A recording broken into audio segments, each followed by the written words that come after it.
Hi everyone, my name is Agnieszka and I'm going to show you the Samet Island. I will try to answer your question about where to stay in Samet. You will get here some information, description of different Samet areas, transport and activities. So after you will be able to choose the best option for you. Let's focus on transport. To get to Samet from Bangkok, you take the bus from Eka Mai bus station. Buses runs every day from 7 a.m. till 7 p.m. and will send you to Ban Phe port near Rayong. It takes around 3.5 hours to get to Ban Phe. You will pay 157 baht for the bus. If you want to go faster, you should think about taxi. It's 2.5 hours, but you will pay around 2,000 to 3,000 baht. When you are already in Ban Phe, you need to take a boat. It's 35 minutes to get to Nadan, the main port of Samet. You will pay for the ticket 50 baht, it's one way. Up to 100 baht, depending on the part of the islands you go to.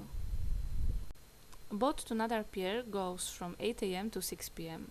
You will wait till there are 20 passengers and then you can depart. Another option you have is a speedboat. You will pay 800 to 1,200 baht, but the price is divided into passengers, maximum 11 person.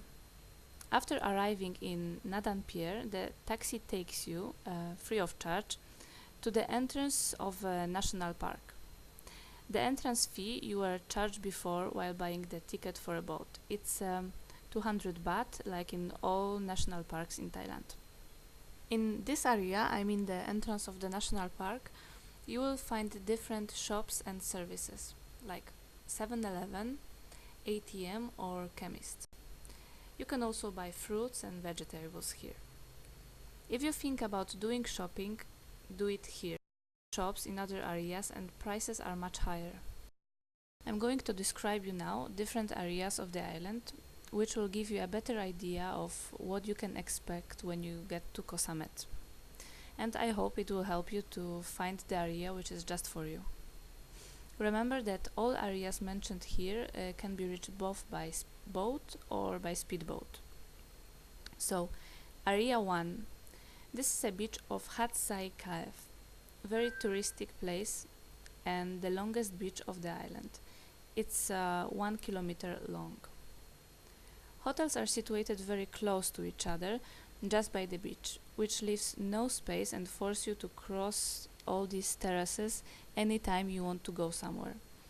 Both during day and night, the beach is very animated. You can practice nautic sports, jet ski, parachutes, banana riding and so on. So, Area 2. Ao Pai Beach. You can recognize this area easily as it starts from the Buddha statue. The beach is more spacious and not so crowded like the previous one.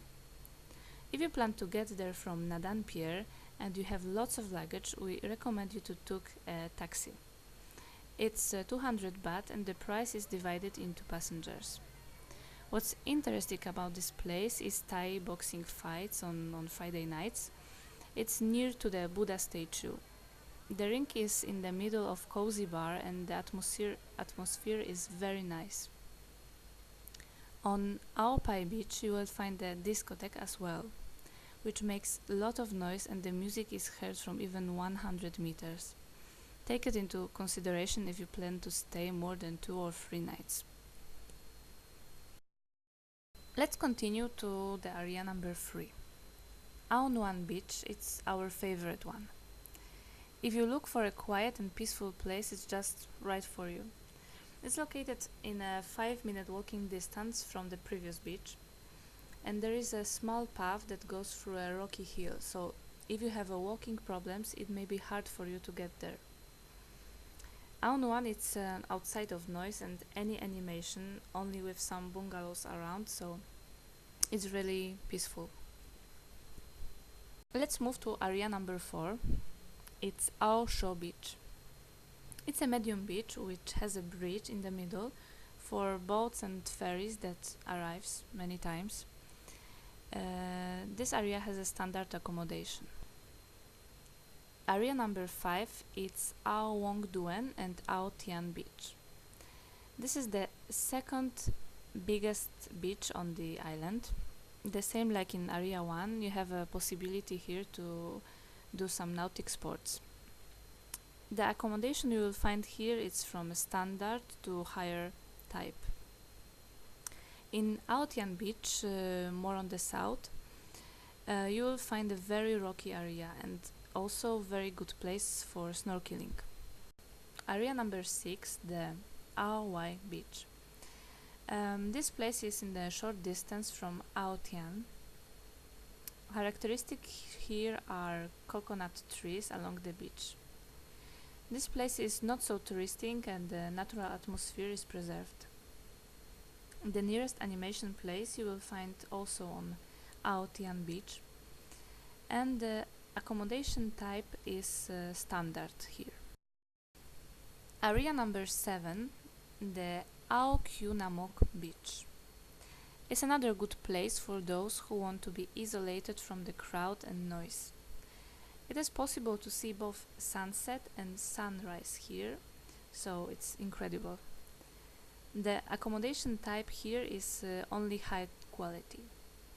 Do not miss the view from the little beach Karong, which is a great place for snorkeling as well. We went there on a scooter rented for 300 baht a day, and the petrol was free as well. Let's go to area number 8, is Ao Prao. This is a very quiet beach on the west coast with a high standard accommodation. And finally we have area number 9, Ao Noina and Ao Ik Kok. Also very quiet places. The beach is overlooking the continent. Now I would also like to give you some examples of activities you can do on Koh Samet. So first of all, trips. You can have a trips to nearby islands or Koh Samet beaches, which are organized in fact everywhere. The most popular are whole or half-day trips to Koh Talu, Koh Kut, Koh Patin and Koh Kan. Very popular as well is the visiting of a fish farm. Koh Samet beaches can be visited by boat trip or as we did on scooter. If your motivation is only snorkeling and not being on the beach all the time, maybe the better idea is to take a scooter as we did and go on your own to all these places. We have seen all Koh Samet areas, and I hope that this presentation will help you in making your decision about where to stay in Koh Samet.